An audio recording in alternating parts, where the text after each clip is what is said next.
Everybody talks about what the new Trade Center is going to look like, but I'm telling you right now, the old Trade Center was the most beautiful thing in the world. It was a city in its own, and they made it that way. Those people that worked there made it that way. For 7 years, 37-year-old Phillip Morelli was a construction worker inside the Trade Center. The Queens native says he loved his job at the Twin Towers. And there was always construction going on in the World Trade Center. There's a lot of floors. Between the two buildings, there was 110, so that's 220. And then you had 9 floors in building 4, 5, and 6. So there was always something going on, and we were always there. And Phil was there the morning of September 11th. As always, he was on the site bright and early. I got in at 6 o'clock in the morning. I went downstairs to, you know what I mean, we usually, our shanty is where we all dress, and, you know what I mean, we have coffee in the morning.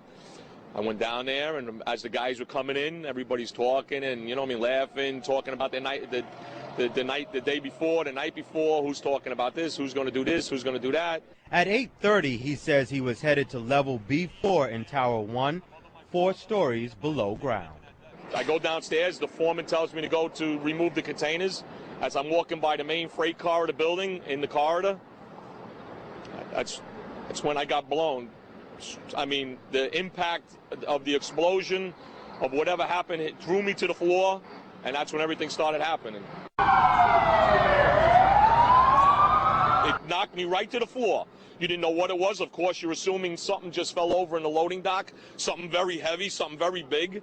You don't know what happened, and all of a sudden you just felt the floor moving, and you get up, and the walls. And then, you know what I mean, now I'm hearing that the main freight car, the elevators, you know what I mean, fell down. So I was right near the main freight car, so I assumed what that was.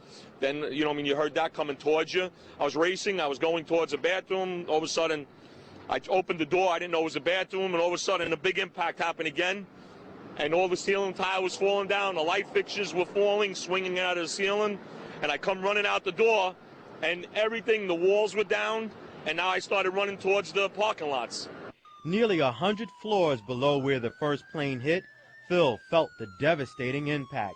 But 4 levels below ground, he had no idea terrorists had done it on purpose. What did you think was going on? I just thought something, because I know that the loading dock is on B1, that's 3 floors above me. I just assumed that a car or something exploded on B1, or something got delivered and something big and heavy fell over.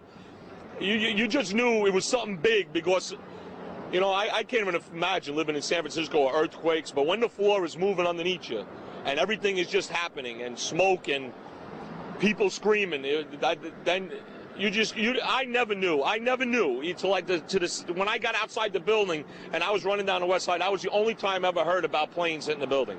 But before he got out of the building, he faced obstacles underground. As I ran into the parking lots, you know what I mean, everybody's screaming.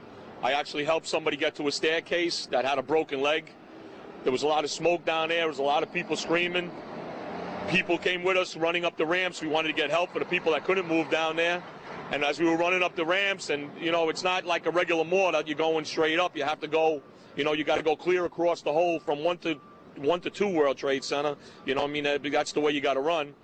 And then all of a sudden it happened all over again. Building 2 got hit.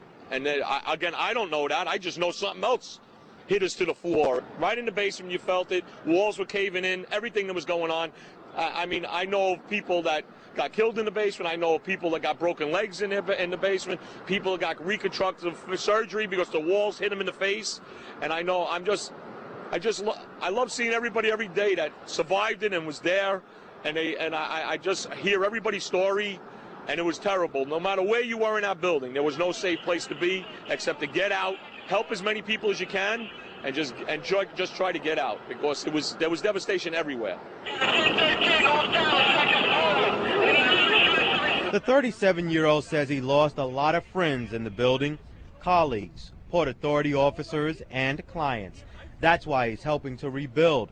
Currently, he is a part of a crew repairing the Verizon building, heavily damaged in the collapse. In his pocket, he carries around a little piece of motivation that keeps him going.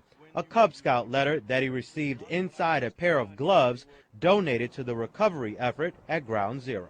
And I went to put my hands in the glove, and I took out this letter that was inside the gloves, and it says, "Your hands are doing what ours cannot."